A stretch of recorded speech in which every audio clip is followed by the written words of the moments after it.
بسم اللہ الرحمن الرحیم۔ محترم ساتھیو، جس شخص نے حضرت سیدہ عائشہ صدیقہ رضی اللہ تعالی عنہا پر تہمت لگائی، کیا وہ صحابی رسول تھے؟ کیا یہ سچ ہے کہ نبی کریم صلی اللہ علیہ وآلہ وسلم نے اس کا جنازہ بھی پڑھایا تھا؟ اور کیا یہ سچ ہے کہ آپ صلی اللہ علیہ وآلہ وسلم نے اس کے کفن کے لیے اپنی مبارک قمیض اس کے بیٹے کو عطا فرمائی ہے، اور وہ آپ صلی اللہ علیہ وآلہ وسلم کی قمیض کے کفن میں دفن ہوا تھا؟ اور اس شخص کی دردناک موت کیسے ہوئی؟ محترم ساتھیوں، منافقین کا سردار عبداللہ بن ابی وہی شخص ہے جس نے سیدہ عائشہ رضی اللہ تعالی عنہا پر بدکاری کی تہمت لگائی تھی، اور پورے مدینہ منورہ میں اس بات کو بڑھا چڑھا کر پیش کرنے والا بھی وہی شخص تھا۔ یہی نہیں، اس کے علاوہ بھی وہ نبی کریم صلی اللہ علیہ وآلہ وسلم کے خلاف کوئی نہ کوئی سازش ضرور کرتا رہتا تھا۔ اس کے بارے میں علماء اکرام کی کچھ متضاد رائے پائی جاتی ہے، اور اس کے متعلق مختلف روایات بیان کی گئی ہیں۔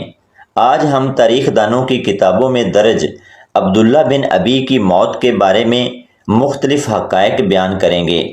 اسلامی تاریخ کے مطابق محمد صلی اللہ علیہ وآلہ وسلم کی آمد سے قبل اہل مدینہ میں اس کی حیثیت، اثر اور مرتبہ سب سے ممتاز تھا، اور ہجرت سے کچھ روز قبل اہل مدینہ کے تمام قبائل نے اسے متفقہ طور پر اپنا سردار مقرر کر لیا تھا، اور اس کی باقاعدہ رسم تاج پوشی کے لیے دن اور وقت بھی طے کر لیا گیا تھا۔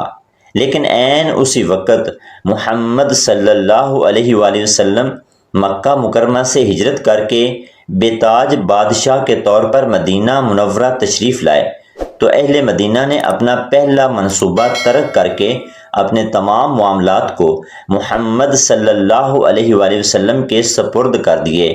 اس صورتحال کی وجہ سے عبداللہ بن ابی کے سینے میں آپ صلی اللہ علیہ وآلہ وسلم سے ذاتی بغض اور عناد پیدا ہو گیا، اور وہ دل ہی دل میں آپ صلی اللہ علیہ وآلہ وسلم سے جلنے لگا، کیونکہ اہل مدینہ کے تمام قبائل کی ہمدردیاں شمع رسالت کے ساتھ تھی، اس لیے وہ ان کی کھلم کھلا مخالفت نہیں کر سکتا تھا۔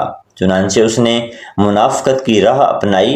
عبداللہ بن ابی نے بظاہر اسلام قبول کر لیا، اور ظاہری اعتبار سے اللہ اور اس کے رسول صلی اللہ علیہ وآلہ وسلم کے تمام احکامات کی پابندی شروع کر دی، لیکن اندر ہی اندر وہ محمد صلی اللہ علیہ وآلہ وسلم سے بغض اور عناد کی آگ میں جل رہا تھا۔ وہ جب تک زندہ رہا، اس نے اسلام کی جڑ کاٹنے کے لیے یہودیوں اور مشرکین مکہ سے رابطے استوار رکھے۔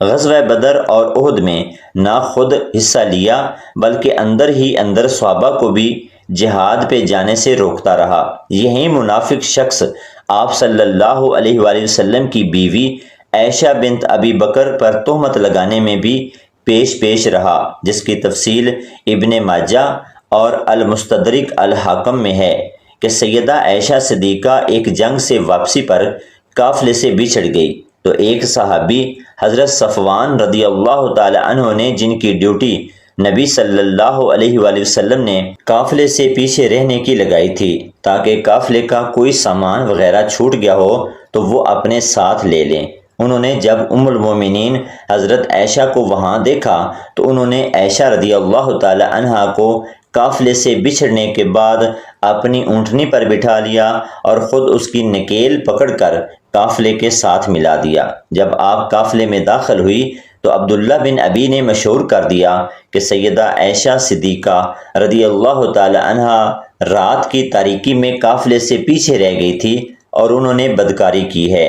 سیدہ عائشہ رضی اللہ تعالی عنہا کی پاک دامنی کو ثابت کرنے کے لیے اللہ تعالیٰ نے قرآن مجید کی مقدس آیات نازل فرمائی اور ان منافقین کا منہ بند کر دیا۔ اسلامی تاریخ اور بطور خاص مسلمانوں میں تفرقات پیدا ہونے کے ابتدائی ماحول اور محرکات کے سلسلے میں عبداللہ بن ابی کا نام اولین شخصیات میں لیا جاتا ہے۔ اسی وجہ سے اسلام میں اس کو راس المنافقین اور رئیس المنافقین کہا گیا ہے۔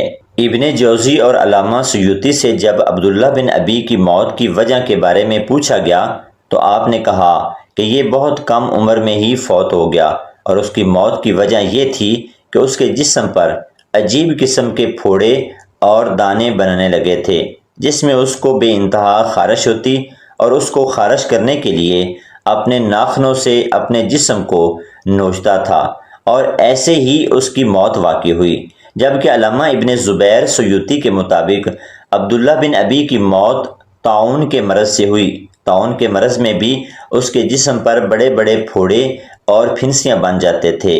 تاریخ نوفل کے مصنف اور امام زہری کے مطابق منافقوں کے سردار عبداللہ بن ابی بہت کم عمر میں تقریباً 28 یا 30 سال کی عمر میں کوڑ کے مرض سے فوت ہوا۔ اس کی وفات پر حضرت عمر بن خطاب نے اس کا واضح طور پر اظہار بھی کیا تھا کہ یہ شخص منافق تھا، اور آپ صلی اللہ علیہ وآلہ وسلم اس کی نماز جنازہ نہ پڑھائیں۔ لیکن نبی کریم صلی اللہ علیہ وآلہ وسلم نے عمر بن خطاب کو جھڑک دیا اور فرمایا، مجھے اس کی اجازت اللہ تعالیٰ نے دی ہے، جس پر عمر بن خطاب خاموش ہو گئے۔ جس کے بعد محمد صلی اللہ علیہ وآلہ وسلم نے اس کے مسلمان بیٹے عبداللہ بن ابی کی دلجوئی کے لیے کمال رحم اور عفو و درگزر سے کام لیتے ہوئے اس کی نماز جنازہ میں شرکت کے لیے گئے اور کفنانے کے لیے اپنا کرتا عنایت فرمایا۔ نہ صرف اس کی نماز جنازہ ادا کی، بلکہ عبداللہ بن ابی کے لیے 70 سے زائد بار دعائے مغفرت بھی فرمائی۔ ابن طبری کی کتاب مکارم الرسول جلد اول میں لکھتے ہیں کہ رئیس المنافقین عبداللہ بن ابی کے انتقال کے بعد اس کے بیٹے نے اپنے باپ کی تدفین نہیں کی، اور اس نے اس بات پر حلف لیا کہ نبی صلی اللہ علیہ وآلہ وسلم جب تک میرے باپ کے جنازے میں شریک نہ ہوں گے اور اپنی قمیض کو اس کے کفن کے لیے نہ دیں گے تو میں اپنے باپ کو دفن نہیں کروں گا۔ چنانچہ اس نے آپ صلی اللہ علیہ وآلہ وسلم سے 2 درخواستیں کی، جنہیں آپ نے قبول فرما لیا، لیکن اس کے بعد سورہ توبہ کی 2 آیات بھی نازل ہوئیں۔ سن 9 ہجری میں رئیس المنافقین عبداللہ بن ابی اس دنیا سے رخصت ہوا۔ حضرت عبداللہ ابن عمر کی روایت ہے کہ جب عبداللہ بن ابی مر گیا تو اس کے بیٹے، جو انتہائی مخلص مسلمان تھے، رسول اللہ صلی اللہ علیہ وآلہ وسلم کی خدمت میں حاضر ہوئے اور عرض کیا، یا رسول اللہ، میرا باپ مر گیا ہے، آپ اپنی قمیض عنایت فرمائیں تاکہ میں اپنے باپ کو اس کا کفن پہناؤں۔ رسول اللہ صلی اللہ علیہ وآلہ وسلم نے ان کی درخواست قبول فرمائی اور اپنی قمیض عطا فرما دی۔ اس کے بعد انہوں نے یہ درخواست بھی کی کہ آپ اس کی نماز جنازہ بھی پڑھا دیں۔ آپ نے یہ درخواست بھی قبول فرما لی۔ چنانچہ آپ تشریف لے گئے اور نماز جنازہ پڑھانے کے لیے کھڑے ہو گئے۔ حضرت عمر نے آپ کا کپڑا پکڑ کر عرض کیا، یا رسول اللہ صلی اللہ علیہ وآلہ وسلم، آپ اس منافق کی نماز جنازہ پڑھ رہے ہیں، حالانکہ اللہ تعالیٰ نے اس سے منع فرمایا ہے۔ رسول اللہ صلی اللہ علیہ وآلہ وسلم نے ارشاد فرمایا، اللہ نے مجھے اختیار دیا ہے کہ میں ان منافقین کے لیے دعائے مغفرت کروں یا نہ کروں۔ ایت میں 70 مرتبہ استغفار کا ذکر ہے۔ اس کا مطلب یہ ہے کہ میں 70 مرتبہ استغفار کر سکتا ہوں۔ آپ صلی اللہ علیہ وآلہ وسلم کا اشارہ سورہ توبہ کی اس ایت کی طرف تھا۔ اے نبی، آپ ان کے لیے استغفار کریں یا نہ کریں، اگر آپ ان کے لیے 70 مرتبہ استغفار کرو گے تب بھی اللہ انہیں معاف نہیں کریں گے۔ یہ اس لیے کہ انہوں نے اللہ اور اس کے رسول کے ساتھ کفر کا رویہ اپنایا ہے، اور اللہ نافرمانوں کو ہدایت تک نہیں پہنچاتا۔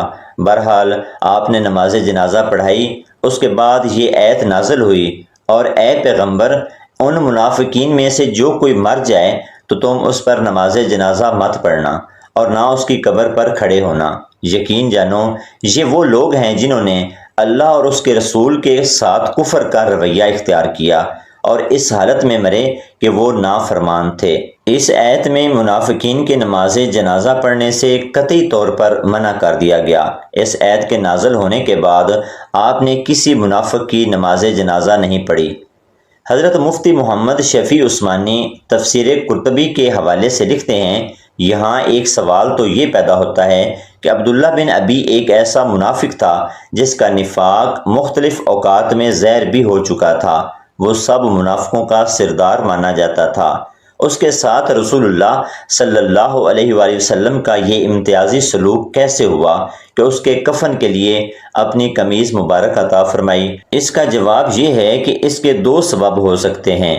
اول، اس کے صاحبزادے جو مخلص صحابی تھے، ان کی درخواست پر محض ان کی دل جوئی کے لیے ایسا کیا گیا۔ دوسرا سبب ایک اور بھی ہو سکتا ہے، جو بخاری کی حدیث میں یہ روایت حضرت جابر سے منقول ہے کہ غزوہ بدر کے موقع پر جب کچھ قریشی سردار گرفتار کیے گئے تو ان میں حضرت صلی اللہ علیہ وآلہ وسلم کے چچا عباس بھی تھے۔ آپ نے دیکھا کہ ان کے بدن پر کرتا نہیں تو صحابہ سے ارشاد فرمایا کہ ان کو قمیض پہنا دی جائے۔ حضرت عباس دراز قد تھے، عبداللہ بن ابی کے سوا کسی کی قمیض ان کے بدن پر درست نہ آئی، تو عبداللہ بن ابی کی قمیض لے کر رسول اللہ صلی اللہ علیہ وآلہ وسلم نے اپنے چچا عباس کو پہنا دی۔ اس کے اسی احسان کا بدلہ ادا کرنے کے لیے حضرت صلی اللہ علیہ وآلہ وسلم نے اپنی قمیض ان کو عطا فرمائی۔ محترم دوستو، تاریخ کے یہ واقعات ہمیں یاد دلاتے ہیں کہ اللہ کے دین کے ساتھ مخلص رہنے والے ہی کامیاب ہوتے ہیں اور منافقین ہمیشہ رسوائی کے ساتھ ختم ہوتے ہیں۔ آئیے دعا کریں کہ اللہ تعالی ہمیں نفاق سے محفوظ رکھے اور ایمان و صداقت پر قائم رکھے۔